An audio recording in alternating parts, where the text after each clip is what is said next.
Have any of you done any illegal drugs? Have you ever thought about where they came from? They most likely came from the beautiful country called Mexico. I'm going to talk about the way they run their country and the way the cartels affect the citizens of Mexico.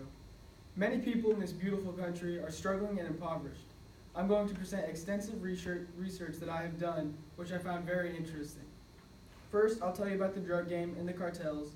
Next, I'll talk about the economy and the currency they use. Then I'll talk about the president and the Mexican government. Mexico, if you didn't know, is located right beneath the United States with a population of 123 million people. It is about 3 times bigger than Texas. Mexico's beauty is breathtaking, with the pristine beaches with crystal clear water and the highest peaks with trails that you can hike on. I plan to one day travel to Mexico myself and experience the true beauty of Mexico. The weather in Mexico is generally from the mid-70s to the low 40s, depending on where you are.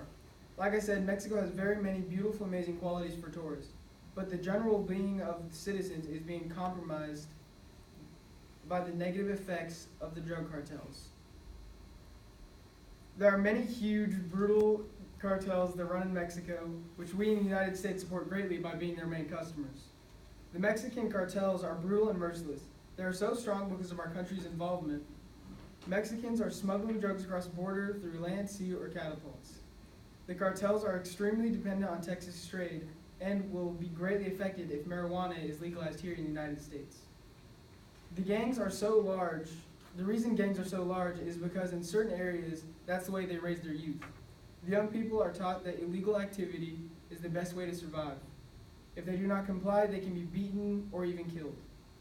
The downward spiral of the drug cartel has driven the country to implosion. According to the book Organized Crime in Mexico by Holmes and Lorne, the criminal enterprises greatly threaten the economic well-being of North America. The cartels are responsible for millions of deaths.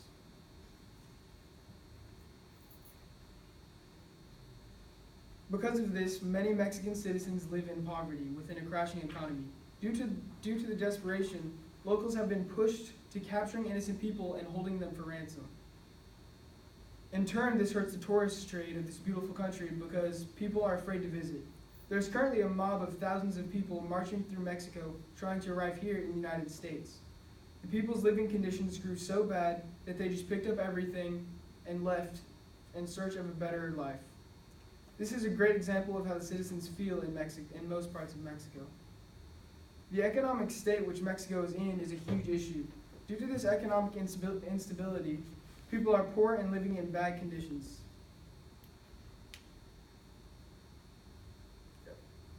They use a currency called pesos, which I have here to show you. 100 Mexican pesos are only worth $5 US, which is a good example of the economic status that Mexico is in.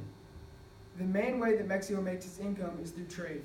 According to the book Feeble Growth Calls for Hefty Reforms by Cooper, James, and Kathleen, Mexico presented a trade deficit of $434 million, and imports and exports are falling, which, if you do not know, is an extremely bad sign from an economic standpoint. America buys about 90% of Mexico's output.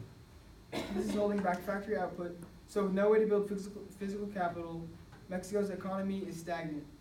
With the way they run their country, the poor get poorer and the rich get richer. The main person in power, like in the U.S., is the president.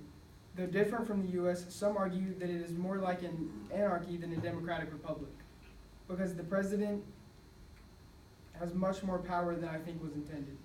According to the book called The Mexican Government Today by William Tucker, the president is the government and the Congress is much more form than reality. The Catholic Church also played a big role in the history of Mexico. It had a huge influence on the government and culture. Mexico is a great tourist attraction with its pristine beaches, and there are many fun, wonderful things to do.